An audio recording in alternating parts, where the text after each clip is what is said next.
What's up, guys? Hair Productions here, back with another video. Today, we're going to be doing a NFL snap prediction again, this time with quarterbacks. Pretty much the exact same as the running back, same template, I would say. Some honorable mentions, and then the top 10. So yeah, hopefully you guys enjoy this video, and let's get started. For the honorable mentions, I'm going to put in Justin Herbert, Jalen Hurts, and Will Levis. I expect them to all take jumps from what they did, in 2023, but I still expect him to not finish in the top 10. Herbert, he lost tons of weapons, but I expect him to take a step forward because I believe he can carry wide receivers, just like some of the better quarterbacks can carry, wide receivers. Guys like, Josh Allen and Patrick Mahomes. I expect, Justin Herbert to, perform at that level to where he can carry his receivers. Then we have Jalen Hurts. He has an amazing supporting cast. Honestly, he's on the exact opposite of Herbert. Like, he should, be carried by his, receivers, but at the same time, he should also, perform really well. I think he will. He had a really good, first 10 games, but after the Bills game, he just really wasn't the same. Overall, the whole team wasn't the same. I just think the, those close games that they had kind of wore them out. But I expect this year, for them to have a good season, and overall for Jalen Hurts to have a good season. And then at number, 13, you could say, I have Will Levis. I expect him to take a large step forward. I think he needs to, or else the Titans might consider getting someone like Dak or just drafting someone.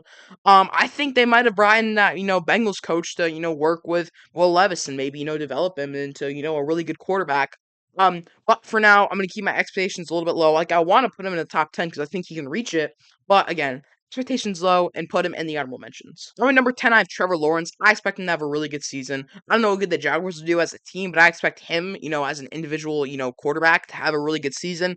They have decent weapons. They have Gabe Davis, Brian Thomas Jr., and Christian Kirk. They have Evan Ingram and Travis Etienne. Like, they should have a really good season, but again, you never know with the Jaguars. They had a really bad 2021, then a really good 2022, and then they had a really good start of 2023, and then they had a really bad end to 2023. So again, you never know with the Jaguars, but I expect Trevor Lawrence to have a good season on his own and finish top 10 in passing yards. Now at number 9, I have Brock Purdy. I think he's going to do good. I just don't expect him to do that good. Like, what he did, last season in 2023.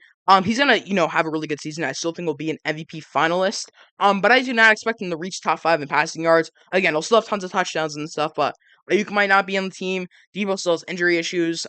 Kittle's good, but at the same time, he didn't show up in the Super Bowl, so maybe he's just not as good as next year. And then you have Christian McCaffrey, who is good in passing game, but also, in my opinion, could reach 2,000 yards this season. So yeah, I think it's gonna be tough for Purdy to replicate his numbers that he got last year. And finish in the number 5 spot. So I'm gonna put him at number 9. Now at number 8, I have Patrick Mahomes. He's gonna have a good season this year, but not as good as last season. You never know how your two new wide receivers and Marquise Brown and Xavier Worthy are gonna fit with Rashee Rice and with Travis Kelce at the back of his career, and in my opinion, not having as good of a season as he did last year. That I predict, I would say, for 2024. And with Pacheco, that I also predicted having a better season than he did last year. I think his yardage is going to take a step back, but I still think he's going to have a good year nonetheless. Now, at number 7, I have Josh Allen. With the loss of Diggs and, Davis, you obviously can't ignore that. But they still have Shakir, they still have Samuel, they have Kincaid, Knox, James Cook's good in the passing game. Ty Johnson's also good in the passing game. But again, you can't, ignore the loss of Diggs and Davis, so I expect him to take a small step back. And with the increased role of James Cook in the offense, and honestly, even guys like Ray Davis and Ty Johnson, running the ball, I expect him to take a small step back in yardage, but he'll still have a great season nonetheless, with tons of touchdowns, passing and rushing. Now at number 6, I have Jordan Love. I still expect him to have a good season, just not a top 5 yardage leap that maybe some people are saying. They didn't really improve on offense that much, I would say receiver wise, other than getting, maybe Josh Jacobs in the passing, game wise. But I mean, Aaron Jones was also good in the passing game, so I don't really get it, honestly, kind of replacing Aaron Jones with, Josh Jacobs. So they didn't really make that many large improvements on the offense, but I still expect Jordan Love to have a great season. I guess you could say he will jump one spot since he was 7th last year. But overall, again, expect him to have another great season. Probably with no more touchdowns, but I don't expect his yardage to increase really that much. Now at number 5, I have Kirk Cousins. There's no reason why he shouldn't get into the top 5. I mean, he's great. He's got great weapons, and Kirk Cousins has always gotten to the top 5 of passing yards. At least with Justin Jefferson.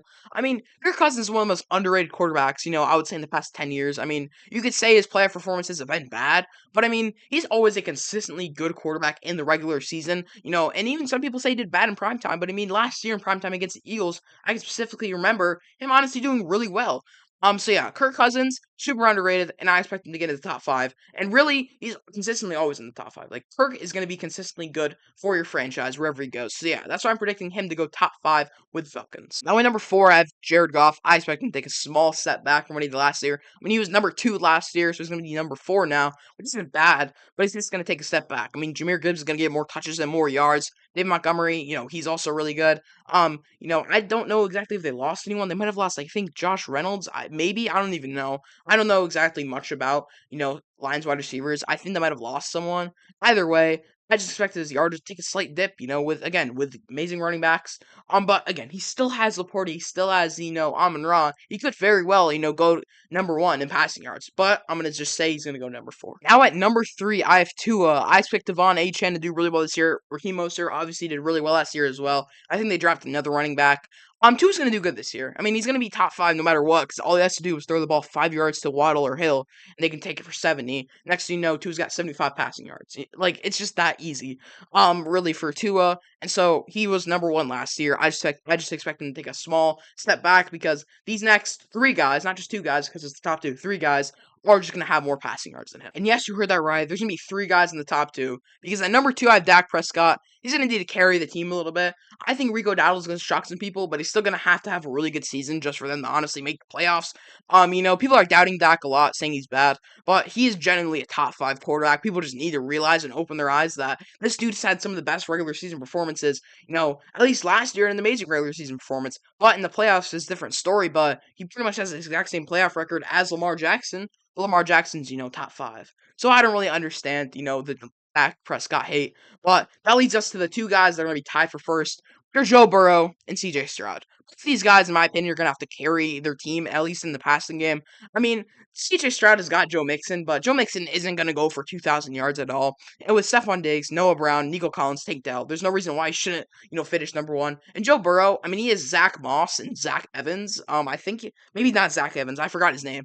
Either way, he needs to carry his team a ton. And coming back from an injury, he needs to prove people wrong. Because even I've been saying, he's super injury prone. I mean, he's had, 2 season-ending injuries in his 4-year NFL career. Obviously, he reached Super Bowl. Obviously, he's super talented. Obviously, he's a top 7, top 5 guy. But he needs to prove people wrong, and I think he will this year. So yeah, I have 2 guys tied for number 1.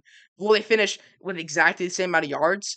Probably not, but I expect both of them to, finish. Maybe they will. You never know with the NFL.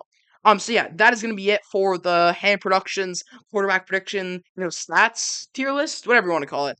Yeah, that is it. Hopefully you guys enjoyed it. If you did, you know what to do. Like, subscribe, and yeah, I'll see you tomorrow for another Hand Productions video.